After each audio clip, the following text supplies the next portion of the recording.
Well, Maxine Waters is walking back calls to harass members of the Trump administration. She's trying to anyway, after facing backlash so severe, even Nancy Pelosi wants nothing to do with it. So is this what the Democratic Party is about? Joining me now is former Democratic Ohio State Senate Minority Leader Capri Cafaro. Thank you very much for joining us this morning. Absolutely. Good morning. So let's talk about this. I mean, you're overseas right now. Did you hear about what Maxine Waters had to say? It hasn't really been covered here on the local news in the UK, but, you know, I am attached to my Twitter like everybody else. And so I have been following this story relatively closely. And I can say, as a Democrat, you know, it has gotten a lot of backlash. It is not what we stand for.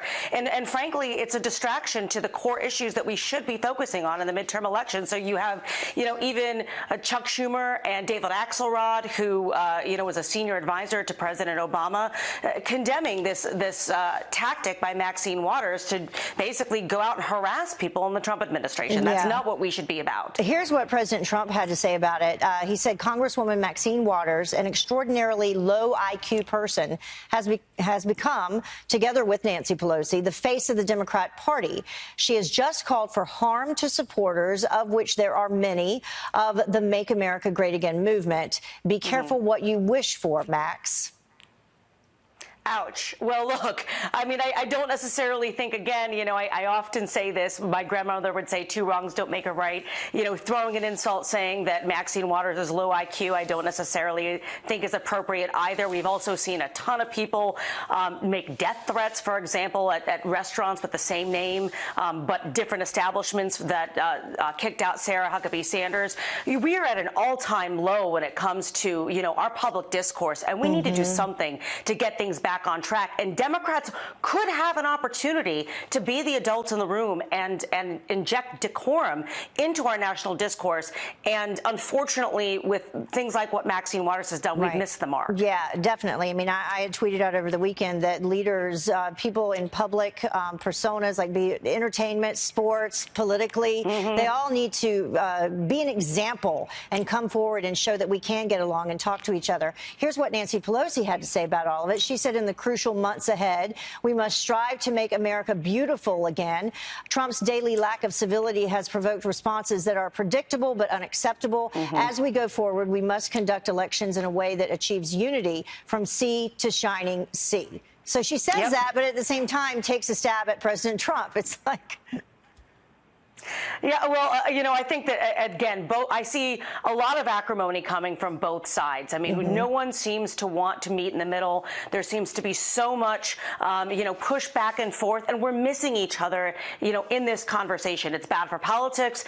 And more importantly, it's bad for the country. I mean, I think right now the Democrats are losing out on this, you know, again, by trying to be a little bit more aggressive. I think nobody wants to see, and it's never appropriate for personal attacks and harassment to be part of, you know, the political discourse. We should be focusing on issues. And I know that I sound Pollyanna-ish, but I really think that's what the American people crave. And unfortunately, all we're seeing is this negative back and forth all over the place. You don't sound like a Pollyanna. You sound like Winston Churchill, who said, courage is what it takes to stand up and speak, and courage is also what it takes to sit down and listen. Thank you so much for joining us, Capri. Well, thank you. All right. Absolutely. Are moving toward violence. They are aware of this, and some applaud it. A piece yesterday in Splinter News, which is owned by Univision, explained that intimidating Trump supporters in public places is, quote, just the minimum baseline here. This is all going to get more extreme, and it should, end quote. How extreme? Well, the article fondly recalls the domestic terror bombings of the 1970s. Thousands a year in America. That's our future, the article says. Unfortunately, we're headed there fast. Over the weekend in Los Angeles, Congresswoman Maxine Waters urged the mob to hunt down and find members of the president's cabinet. Here's part of it. If you think we're rallying now, you ain't seen nothing yet. Already, you have members of your cabinet that are being booed out of restaurants, who have protesters taking up at their house, who's saying no peace, no sleep. No peace, no sleep. Let's stay the course. Let's make sure we show up wherever we have to show up. And if you see anybody from that cabinet in a restaurant, in a department store, at a gasoline station, you get out and you create a crowd. And you push back on them. And you tell them they're not welcome anymore, anywhere. Maxine Waters isn't just any member of Congress. The Daily Beast calls her, quote, a folk hero. BuzzFeed describes her as the unchallenged new face of the Democratic Party. And indeed she is. She's also a self-described civil rights leader, which makes it a little weird to see her demanding that certain people be denied public accommodations. Sorry, we don't serve your kind at the lunch counter. That's exactly what she is saying, and she said it again yesterday. I stand by my speech in saying that the protests have already started. They're probably going to continue. The message of all this is clear. The left no longer considers its political opponents fellow citizens or even human. How long before they start openly calling for something bad to happen to those opponents? Well, in the case of Maxine Waters, it won't be the first time. In 1992, Waters cheered as racist mobs burned Los Angeles. As she put it at the time, riot is the voice of the unheard. When Reginald Denny was dragged from his truck and nearly murdered for the color of his skin, beaten in the head with a cinder block on camera, Waters championed his attackers. She partied with them after their trial. Maxine Waters has a record of endorsing mob violence. Everyone in Washington knows that. Democrats don't care. To his credit, Chuck Schumer did call Waters' most recent remarks, quote, not American. Good for him. But hardly anyone else said anything. Nancy Pelosi blamed Donald Trump for what Waters said. That was a theme. Stop hitting me, they said as they threw the first punch. I feel that we are in pre-Nazi Germany. The stages of things that are occurring on a daily basis, the obfuscation, the lies, the totalitarian behavior is shocking and horrendous. Yeah. And we have to be vigilant. They follow the exact pattern that Hitler has. He is evil. He is evil. And the thing is, I thought, I'll come in and he won't really know because he's not that smart. He doesn't, he'll just do a showmanship thing. But he's evil. This is about racism.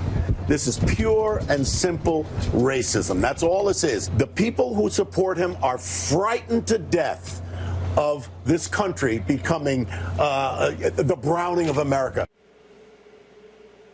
Something interesting has happened. As progressives become more authoritarian and less tolerant, they seem more convinced that they're fighting actual Nazis rather than their fellow Americans with whom, in the scheme of things, they have only relatively mild political differences.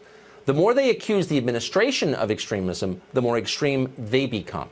And that's not surprising, because once you decide that the people who disagree with you are Nazis, everything is allowed. Why wouldn't you threaten them in restaurants or burn their houses down, or who knows?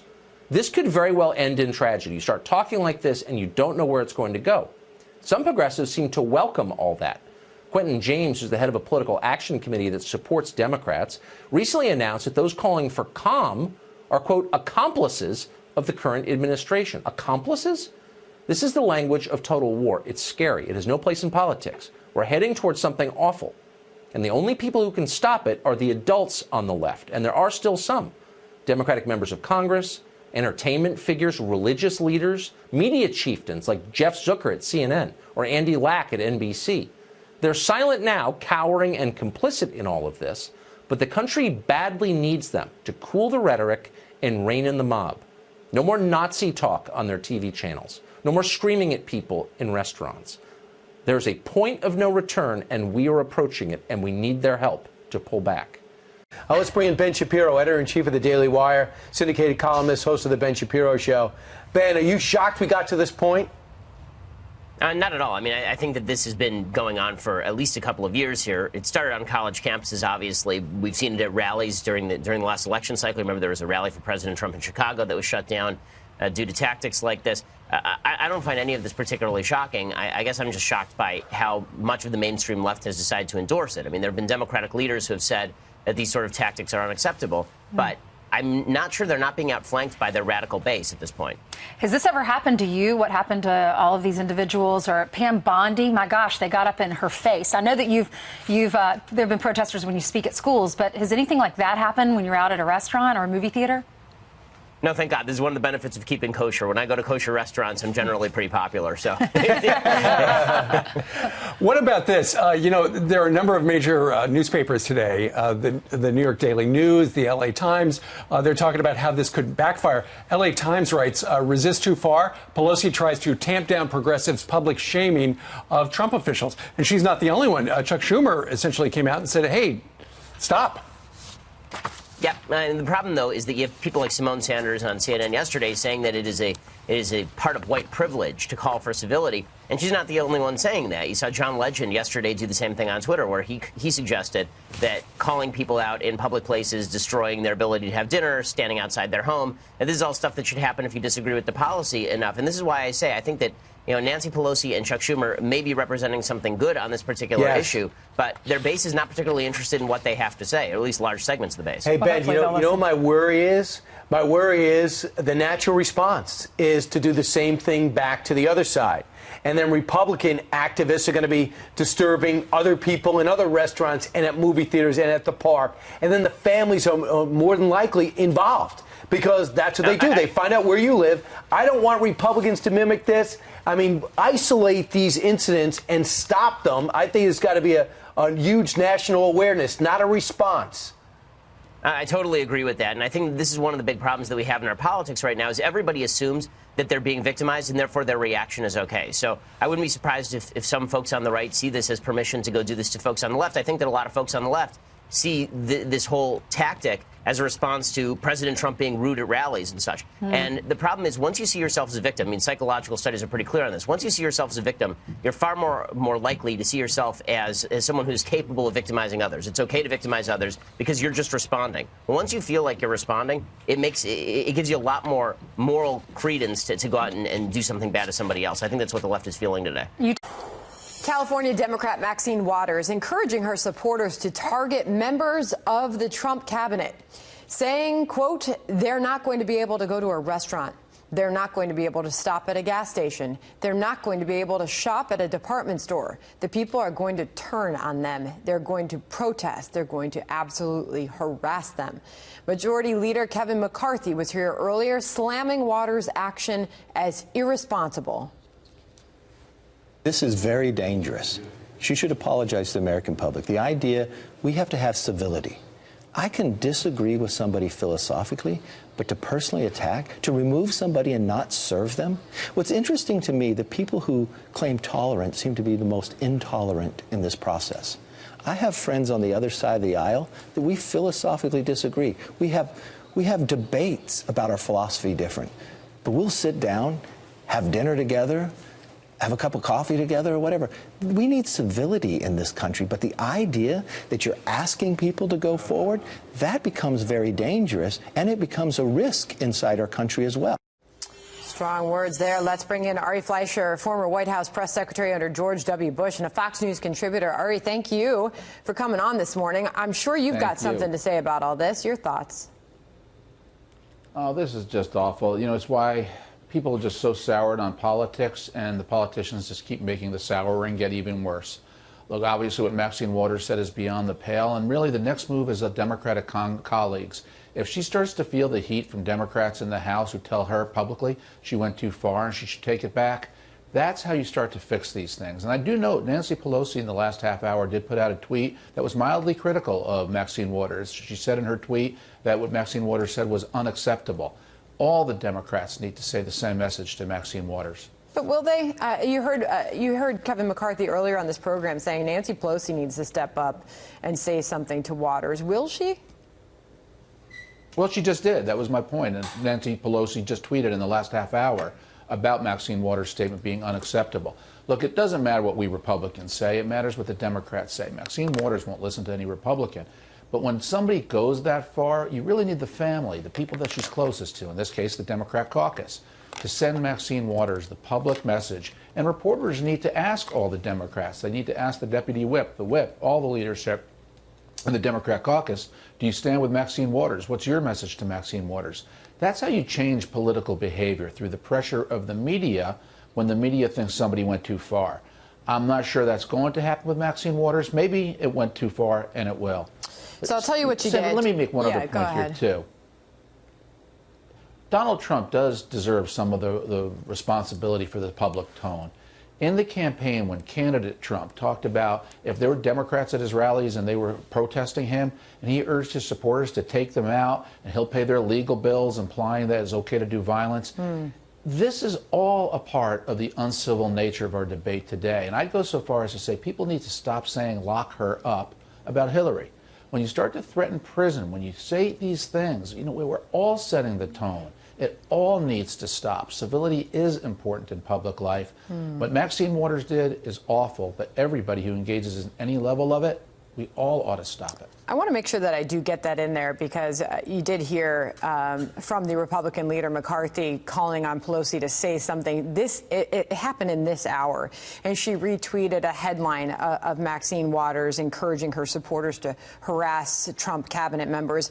Pelosi retweeted that headline and put this comment. She said, "In the crucial months ahead, we must strive to make America beautiful again. Trump's daily lack of civility has provoked responses that are predictable but unacceptable. As we go forward, we must conduct elections in a way that achieves unity from sea to shining sea." So now the big question is whether or not Maxine Waters will follow up and issue some sort of apology or make it clear what her intentions were by making that statement. Right. The next move is the Democrats. It's Maxine Waters' decision whether or not she takes back her words, which of course she should, and expresses genuine remorse. And other Democrats. Do other Democrats call her on the carpet the way Nancy Pelosi mildly did? And that's what you have to hope. Because like I said earlier, Sandra, it's not going to be a question of Republicans calling on her to do it. She'll just predictably rebut everything Republicans ask her to do. If she recognizes she went too far because her closest colleagues are all saying it, that has impact. And that's how you get to change behavior. I've done it when Donald Trump has gone too far. The Democrats need to do it now that Maxine Waters has gone too far. A lot going on there. And Sarah Sanders being asked to leave that restaurant in Virginia. Secretary Nielsen encountering similar actions. Ari Fleischer, great to get your thoughts this morning. Thank you. Thank you, Sandra.